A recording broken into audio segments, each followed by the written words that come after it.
같이 봤습니다. 집중도가 강하신데요. 엄청나신데요. 예.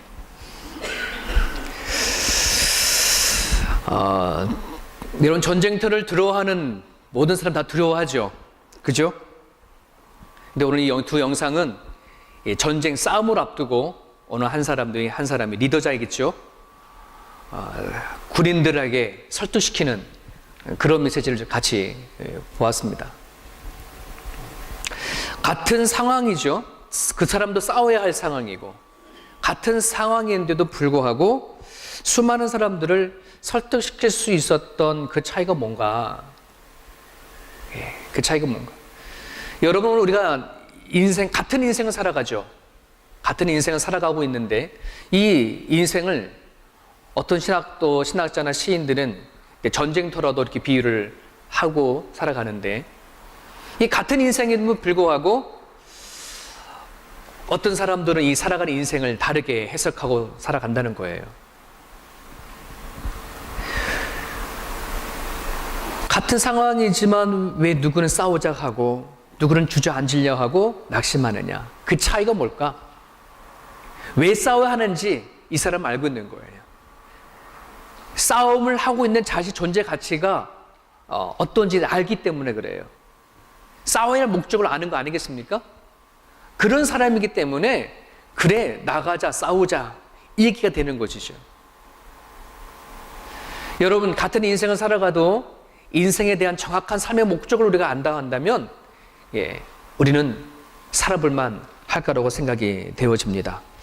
사람은 자신이 무언가 가치 있다고 하는 것에 목숨을 걸고 인생을 거는 것, 이게 사람의 존재입니다. 여러분은 무엇에 목숨을 겁니까? 어떤 사람은 이 명예의 목숨을 걸고 살아가는 사람들이 있고요. 어떤 사람은 가족이라고 하는 것에 목숨을 걸고 살아가죠. 또 어떤 사람은 자기가 한평생 이뤄놨던 업적을 가지고 살아가기도 합니다. 여러분은 무엇에 인생을 걸겠습니까? 저는 하나님의 걸기로 작정했습니다. 처음부터 그런 건 아니에요. 처음에 저도 똑같이 가족의 목숨을 걸었어요. 인생을 걸었어요. 그리고 제가 하나님을 믿는 것 또한 내 가족을 세워가기 위한 하나의 부수적인 수단이고 한 부분에 불과했던 것이지, 제가 인생에 처음부터 하나님 앞에 내 인생을 걸 작정은 하지 않았어요.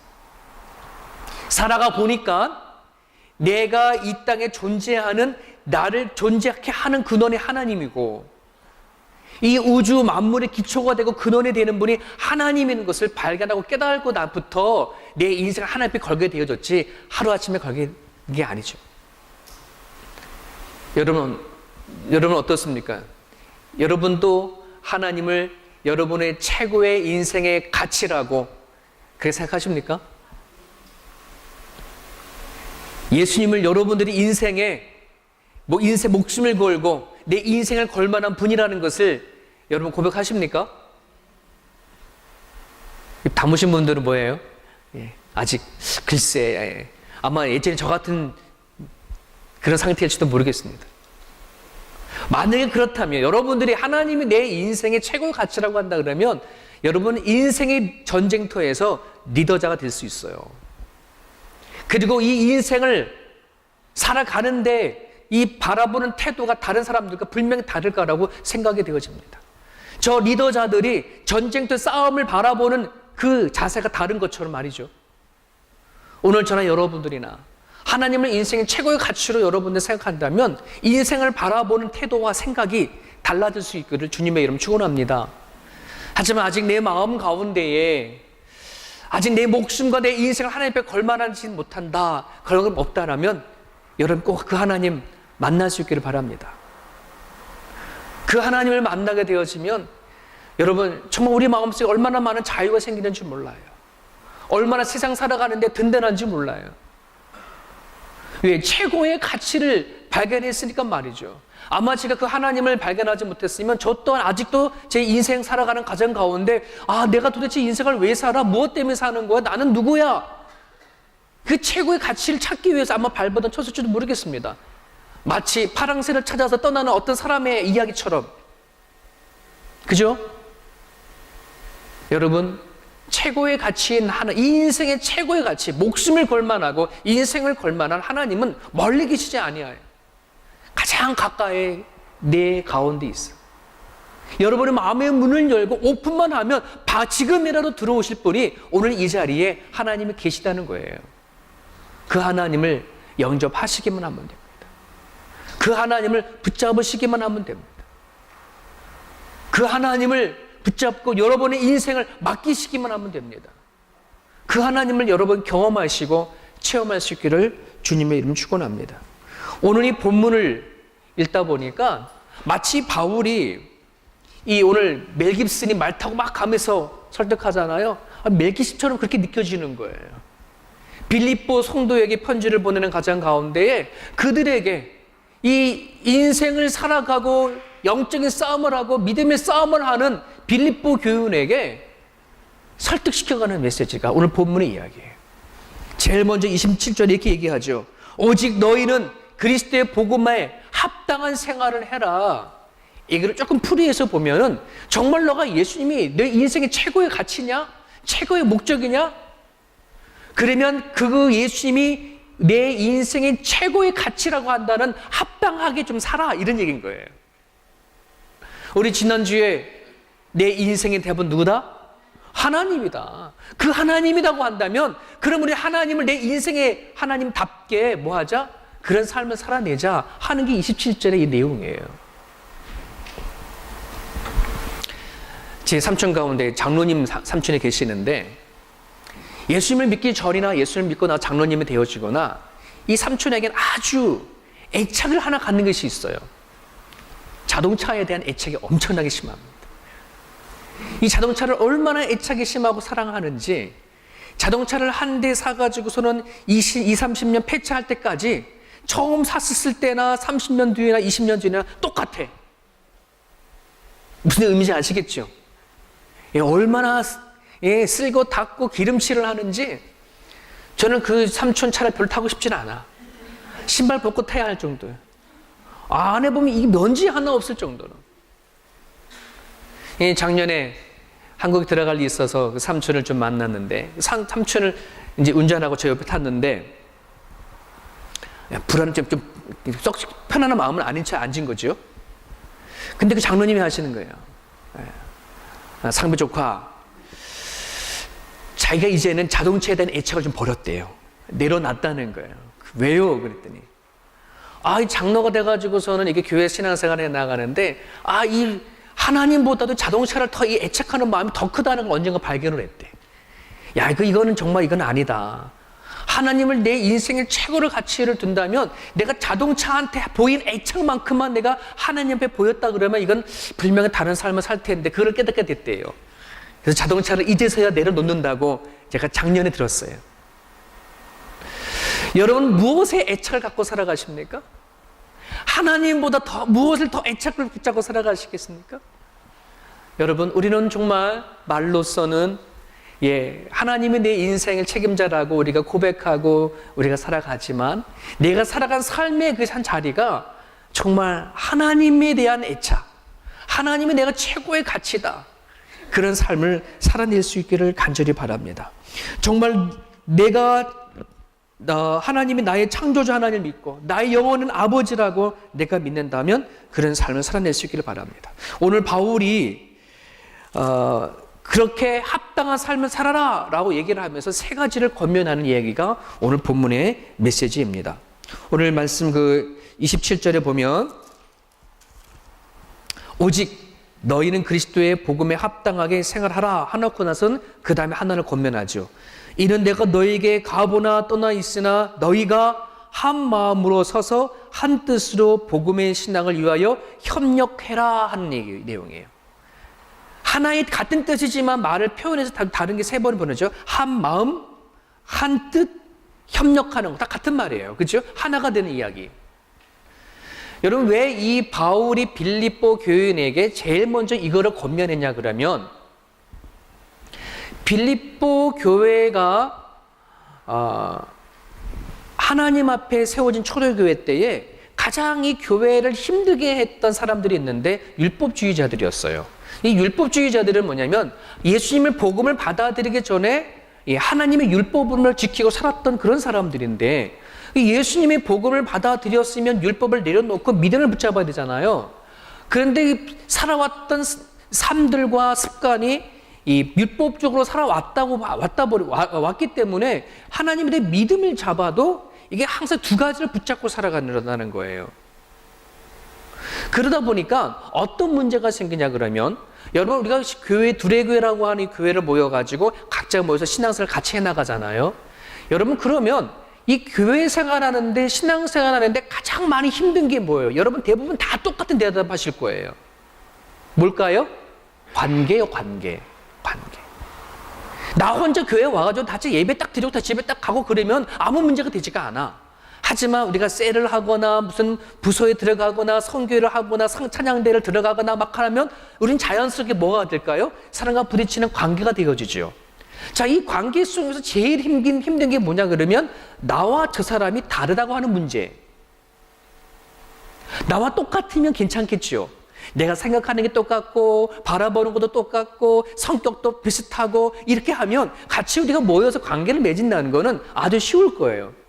하지만 우리는 태어날 때부터 내가 좋아하는 성향이 있고 좋지 않은 성향들도 있고 그저 다 이렇게 다 다르지 않습니까? 근데 그런 모든 사람이 모여 살아가는 것이기 때문에 신앙생활 하다가 나와 저 사람이 다르다라고 하는 문제가 딱 부딪혔을 때에 이제 이때에 율법주의자는 어떤 현상이 나타나냐면 비난과 정죄와 이게 이루어진다는 거예요.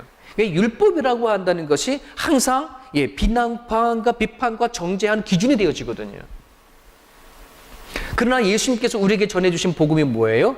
그건 하나예요. 모두가 다 하나님 앞에 재현이었고 예수님이 십자가에 못 박혀 죽으심으로 말미암아 우리를 다 구원 받은 그런 존재이기 때문에 예수님이 우리에게 주신 복음의 그 믿음은 뭐예요? 한 마음과 한 뜻과 연합되어지고 용납하는 것이에요. 이게 복음의 능력이고 힘이죠. 그렇지 않습니까? 그래서 우리가 신앙생활 하다가 뭔가 다름이 되어진다 그러면 그 다름을 우리는 용납하고 받아주면서 우리는 뭐 해야 되는 거예요? 교회 생활 해나가는 것이 복음을 붙잡고 살아가는 사람들이에요. 믿음을 붙잡고 살아간다는 거예요. 지금 바울이 그걸 알은 거예요. 이 빌립보서가 나름 교회가 건강하게 아름답게 성장하고 자라가는데 이상하게 그 내부 안에 분열이 일어나고 나눔이 일어나고 깨어진 일들이 빌립보 교회에서 일어나는 거예요. 이게 빌립보 교회만 이야기가 아니라 에베소서 교회도 그래요. 그래서 바울이 로마 감옥에 있었을 때에 여러 곳에 편지를 보내는데 빌립보서하고 에베소하고 똑같은 편지를 보냈거든요. 약간 그래서 성향이 좀 비슷해요. 그걸 조금 구체적으로 얘기했던 곳이 뭐냐면 에베소서 4장 2절에서 3절에 있는 말씀인데 우리 같이 한번 읽어보겠습니다. 시작. 모든 겸손과 온유로 하고 오래 참음으로 사랑 가운데에서 서로 용납하고 평안에 매는 줄로 성령이 하나 되게 하신 것을 힘써 지켜라. 우리 작년에 두레교회 표였죠. 성령이 하나 되게 하신 것을 힘써 지켜라. 자, 그런데 거기 보면은 앞에 모든 겸손과 온유와 오래 참음과 사랑 가운데에서, 여기서 말하는 겸손, 온유, 오래 참음, 사랑, 이게 다 뭔지 아세요? 성령의 9가지 열매 가운데 속하는 부분들이에요. 성령의 9가지 열매가 뭐예요? 사랑과 희락과 화평과 오래 참음과 자비와 양성과 충성과 온유와 절제. 여러분, 우리가 예수님을 믿고 성령을 이렇게 깊이 체험하게 되면 만들어진 열매가 그거라고 한다는 것이에요. 우리가 교회를 다니고 믿음이 깊어져 가면 만들어지는 게 뭐라고요? 이 성령의 열매가 우리 가운데 만들어진다는 거예요. 그게 왜 만들어지느냐? 관계를 이루는데 절대적으로 필요한 것이 9가지의 성품이기 때문에 그래요. 여러분, 교회 생활할 때 나 홀로 신앙생활 할 때에는 9가지 열매 이거 필요 없어요. 그렇지 않습니까? 필요 없는 거예요. 나 홀로 그냥 산에 가서 살아간 사람들에게는 9가지 성령 열매 필요 없습니다. 하지만 내가 누군가에 부딪히고 살아갈 때에는 반드시 이 성품을 가져야지. 그래서 기독교는요, 내가 믿음이 깊어지고 교회를 다니면서 내가 하나님과의 1대1의 영성을 키우기 위한 기독교가 아니에요. 내 개인적인 것이 기독교 중심이 아니에요. 나와 너의 상호 책임이 있는 것, 이게 기독교예요. 이게 기독교예요. 우리로 하여금 복음을 가진 사람이 산에 올라가 살아라 얘기가 하지 않고 세상 속에 들어가서 뭐가 되는 거예요? 빛이 되고 소금이 되라. 빛이 되고 소금이 되어야 되는 그때 가장 필요한 성품이 뭐냐? 9가지의 성령의 열매라고 한다는 것이에요. 사랑하는 여러분, 오늘 내가 교회를 다니는데 나 홀로의 깊은 영성을 가지고서 막 믿음이 깊어지고 신앙이 깊어졌다고 한다는 것은 그냥 나 홀로 신앙생활 잘한다는 얘기가 아니라 나와 너와의 관계가 잘 형성되어지는 것을 가지고 얘기를 하는 거예요. 여러분, 우리가 구역에서 셀로 바꿔져 가는데 이 셀이라고 하는 관계가 어떤 관계냐? 내가 그 속에 들어가서 뭐 하는 거예요? 영화가 되어지고 적응이 되어지고 그에게 서로 간에 영향을 끼치는 관계, 너와 나와의 상호 책임이 깊어져 가는 것. 하나님은 이거를 원하시는 거예요. 기서 한 마음과 한 뜻으로 서로 뭐하라? 협력해 가라. 이것이 바로 우리가 이 인생을 살아가는 교회 생활을 하는 데 가져야 할 그러한 정신이에요. 그래야 이것이 있어야 교회 생활을 해나갈 수 있는 힘이 생겨나가죠. 우리는 태어날 때부터 갖고 있는 우리들의 본성은 솔직히 하나 되어진다는 거, 그런 본성을 갖고 있지 않아요. 하지만 내 안에 이 죄로 가득한 본성 내 안에 예수님을 내가 받아들였을 때 그 예수님은 어떤 분이셔요? 우리 인간을 구원하기 위하여 거저 자기의 모든 걸 다 내려놓고 자기를 부인하고 십자가의 길을 걸어가서 죽으셨던 예수님이잖아요. 그 예수님이 내 안에 진짜 딱 들어오게 되어지면 그때 어떤 일이 일어나는지 아세요? 예수님의 믿음 때문에, 예수님이 내 안에 계신 것 때문에 내가 자아를 부인하는 일들이 이루어지는 거예요.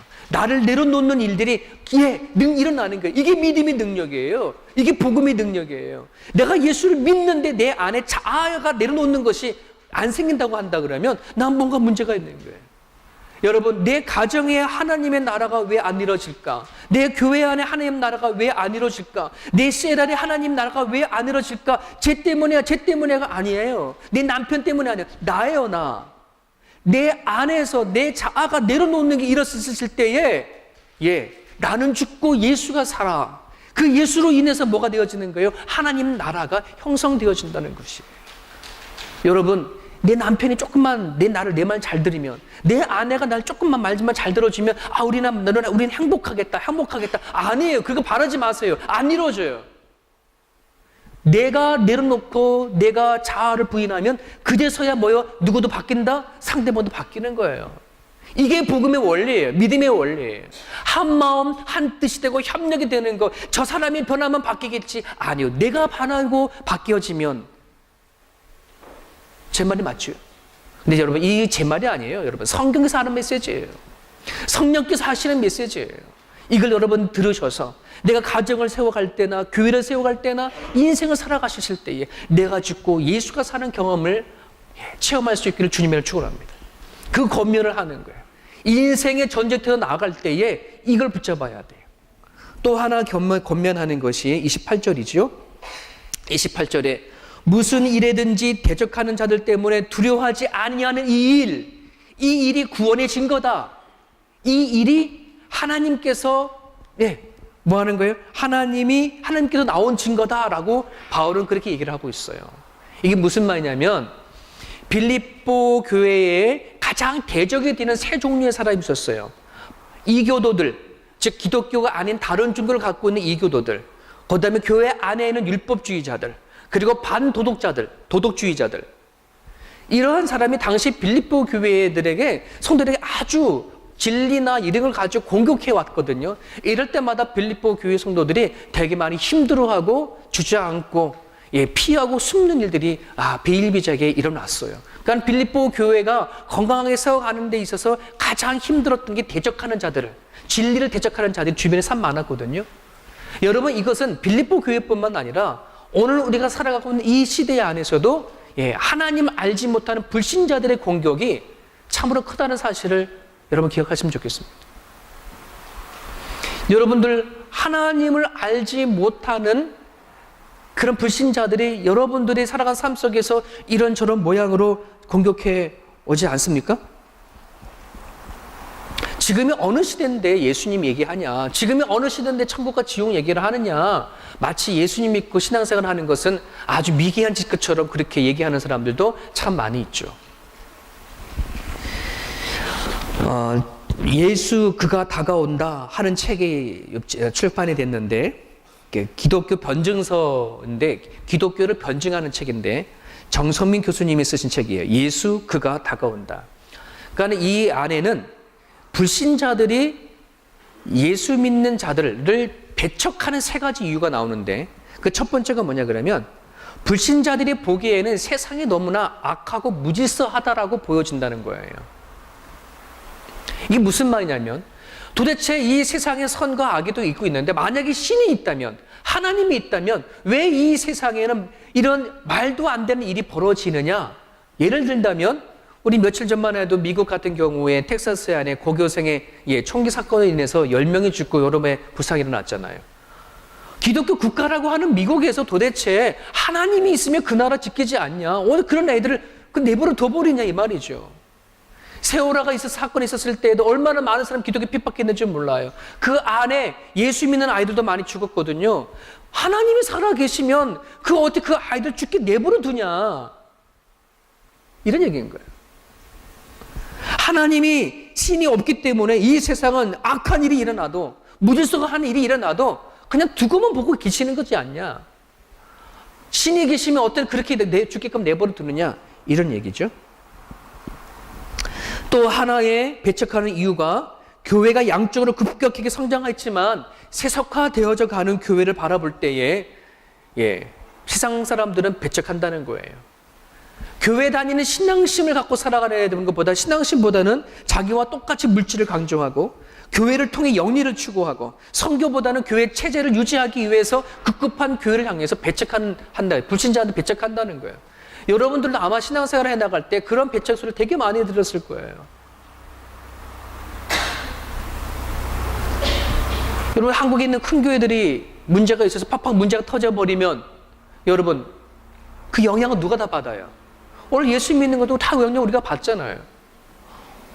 지금도 한국의 큰 교회의 세습 문제 때문에 그 앞에서 정말 같은 교인들이 거기 앞에서 이렇게 피켓 들고 시위를 하는데, 예배를 끝나고 이렇게 지나가는데 그 같은 그 반대편에 있는 교인이 권사님 왜 이 일들에 대해서 왜 묵인하냐는 거잖아요. 왜 묵인합니까? 근데 권사님이 하는 말이 그래요. 너가 이 교회를 얼마나 사랑해? 너가 이 교회에서 기도해봤어? 새벽 예배 나와봤어? 이 교회는 10만 명이 모이는 교회야.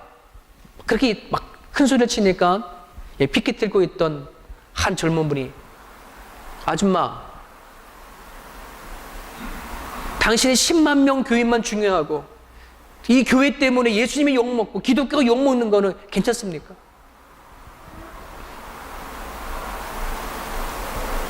여러분, 오늘날 세상 사람들이요, 세습하고 안 하고 이게 문제가 안 떠나서 교회가 욕을 먹는데 누가 욕을 먹는 거예요? 예수님이 욕 먹으면 안 되잖아요. 오늘날 이런 일들을 통해서 얼마나 기독교를 핍박하고 배척하는, 이것을 같은 기독교인들까지도 그렇게 얘기를 해요. 또 하나 배척하는 이유가 뭐냐 그러면 기독교 교회에 대한 왜곡된 것이죠. 교회를 다니면 다 사람이 다 천사처럼 그렇게 생각하는데 어떻게 하나님 있는 사람들이 그런 일을 할 수 있어? 이렇게 얘기를 하죠. 우리도 다 우리 하나님 믿지만 우리 안엔 우리 똑같은 인간인데 똑같은 죄를 갖고 살아가는데 그런 생각하지 않아. 불신자들은 교회를 다닌다라고 하면 자기와 먼저 다를 거라고 생각을 하고 있기 때문에. 그죠? 여러분, 오늘 우리들이 하나님께서 열과가 이거 외에도 수많은 이유를 가지고 우리 크리스찬들, 하나님을 믿는 우리를 배척해 온단 말이죠. 여러분, 그럴 때 어떻게 하시겠습니까? 어떻게 그 싸움을 피하시겠습니까? 아니면 도망치시겠습니까? 여러분, 감기라고 한다는 것이 왜 걸리는 겁니까? 감기 바이러스 때문에 우리가 감기를 걸리는 건데, 건강한 사람에게는 감기 바이러스가 들어올 수 있어요, 없어요? 없어요. 이길 수 있으니 힘이 있으니. 하지만 연약한 몸을 갖고 있으면 바이러스가 들어온단 말이에요. 그런 부분들 안에서 여러분, 우리가 더 말씀에 신앙의 깊이가 있어야 돼요. 믿음이 강해져야 돼요. 신앙이 깊어져야 돼요. 하나님의 말씀을 덮어놓고 믿지 않고 성경 들어놓고 체계적으로 성경을 알아야 합니다. 그래야 그들과 영적으로 싸워나갈 수 있습니다. 여러분, 우리 아이들 학교 가가지고서는요, 수많은 것을 듣고 들어올 거예요. 그리고 수많은 이 아이들이 수많은 질문을 던져요. 요즘에 청소년 두레야에서 아이들이 가장 궁금해하는 탑 퀘스천을 한번 질문을 던져봤는데, 여러분 어른들이 생각하는 질문 그 이상으로 질문을 던지는 거예요. 그럴 때 그러면 우리 부모님들은 그런 생각하냐 이라고 하고 있으면 안 돼요. 말할 수 있어야 돼요. 그건 이렇다 저렇다라고 이야기할 수 있는 그런 부모님 될 수 있길 간절히 바랍니다. 주일날 와가지고 예배 드리는 것까지 안 돼요. 여러분들이 하나님의 말씀을 체계적으로 보고 듣고 배울 수 있기를 주님의 이름 축원합니다. 그러지 아니하면 여러분 우리 아이들을 도대체 어떻게 그들이 하나님 전에 이끌어 나갈 수 있겠습니까? 여러분, 풍성한 삶이라고 하는 우리가 훈련을 받았을 때에 교회 안에 들어오는 세 가지 문이 있어요. 이 세 가지 문을 가지고 교회를 들어와. 첫 번째 문은 생활 양식의 문. 뭘까요? 태어나는 보니까 모태신앙이야. 내 엄마가 그냥 교회를 다녀. 그러니까 저절로 그냥 교회를 다니게 된 케이스. 생활 양식을 통해 들어오는 문. 두 번째는 체험과 경험을 통해 들어오는 문. 성장하고 자랐는데 뭔가 어떤 일이 문제가 있거나 위기가 있거나 질병에 걸렸거나 사업이 잘 안 되거나 그럴 때 뭔가 붙잡아야 할 끈이 필요한데 하나님을 붙잡아야 되겠다 해서 들어온 사람들도 있어요. 그게 경험의 문이에요. 세 번째는 탐구를 추구하는 것. 하나님이 누구지? 기독교가 뭐야? 한번 알아봐야 되겠다라고 자기 의지로 들어온 사람. 이 세 가지 문으로 교회에 다 들어와요. 아마 이 자리에 계신 저와 여러분들 세 가지 중에 하나일 거예요. 그렇지 않습니까? 자, 그러면 여러분, 모태신앙자들은 그럼 나는 그 생활 양식으로 들어왔기 때문에 이 세 가지가 다 같이 있어야 된다는. 모태신앙은 왜 이미 약한지 아세요? 경험이 없기 때문에. 하나님에 대한 지식 추구에 대고 약하기 때문에. 모태신앙자는 경험을 위해서 기도하셔야 돼요. 하나님을 아는 지식을 놓고 기도해야 돼요. 반대로 경험을 가지고 들어온 사람들은 하나님을 아는 지식을 추구해야 되고, 그리고 생활 양식을 통하여서 매일같이 하나님과 만나는 그 훈련을 가져야 한다는 거예요. 여러분들은 과연 각자 여러분의 신앙생활을 점검해 보십시오. 과연 나는 무엇이 연약한가? 무엇이 약한가? 생활 양식이든 경험이든 하나님 아는 지식, 이 세 가지가 다 경험때 갖고 있어야 영적 싸워나갈 수 힘이 생기고 파워가 생겨요. 그래야 우리를 대적하는 불신자든 공격해오는 자들을 맞서서 싸워나갈 수가 있습니다. 이게 지금 바울이 그거를 권면하는 거예요. 세 번째는요, 마지막 세 번째는 29절입니다.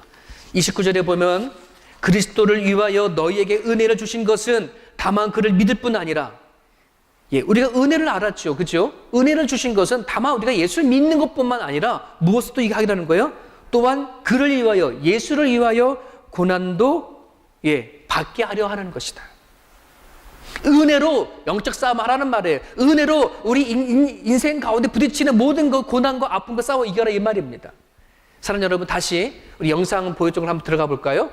자, 영상에서 지금 앞에 서서 리더자가 설득시키죠. 이렇게 설득시킬 수 있었던 이유가 뭐예요? 이 싸움을 해야 하는 이유가 정확하게 알고, 우리가 누군지 죄는 존재 가치를 알고, 이것을 싸울 때 승리가 주어진다는 것을 알기 때문에 나가자 하는 거예요.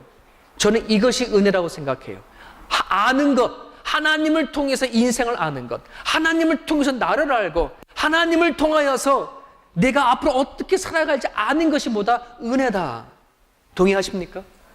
오늘 저는 여러분들이나 그 은혜를 받았다고 한다면 내가 예수님 믿고 천국 가는 것만이 아니라 이제 우리는 알게 되어졌어요. 우리가 지난주에 계속 빌립보서 공부해봤지만 고난도 유익이라는 걸 알게 됐잖아요. 옛날에는 그걸 알기 전에는 내 어려움과 고난과 환난은 다 내가 피하고 가고 싶고 나한텐 저주요 이런 것이 되어졌지만 이제는 아니에요. 믿음을 갖고 싸우고 이기면 그 고난도 뭐가 된다? 축복이 되더라. 전쟁에서 싸워서 이기면 승리는 내 것이 되어지는 것처럼. 그죠? 여러분, 하나님을 아는 은혜로가 우리 가운데 있다면, 여러분들이 이 세상 살아갈 때 부딪히는 수많은 고난과 어려움과 역경들, 그것도 충분히 복으로 만들어줄 수 믿습니다. 물론 우리가 하나님 믿고 살아갈 때 하나님 주시는 축복도 있고요, 하나님이 주시는 은혜가 분명히 있을 겁니다. 하지만 뒷나라 갈 때까지 부딪히는 여러 어려움이 있었을 때에 사랑하는 여러분, 하나님을 아는 은혜로 모두 다 축복으로, 복으로, 하나님이 일하시는 것으로 만드시길 바랍니다. 그러려면 그 고난과 아픔과 여건이 생기면 하나님 갖다 뭐 하면 돼? 던지시면 돼. 맡기시면 돼. 내 인생이 최고의 가치가 하나님이다. 그것을 아는 은혜로 우리의 인생의 전쟁을 넉넉하게 승리로 이겨나갈 수 있기를 축복합니다. 우리 같이 기도하겠습니다. 주신 말씀 붙잡고 우리 같이 한번 기도하기를 원합니다. 하나님이 내 인생의 가장 최고의 가치라면, 예수님이 나에게 복음이라면 주님의 이름으로 우리가 서로 하나가 될 수 있기를 기도해 주시길 바랍니다. 용기를 갖고 복음을 대적하는 불신자들에게 피하지 말고 당당하게 하나님을 이야기하고 예수님을 이야기하고 성령님을 이야기할 수 있는 자가 되기를 원합니다. 하나님을 아는 은혜로 모든 어려움과 고난을 축복으로 만들어갈 수 있는 그런 우리 신앙을 갖게 해달라고 이 시간 여러분 기도해 주시길 바랍니다. 우리 같이 한번 기도하겠습니다.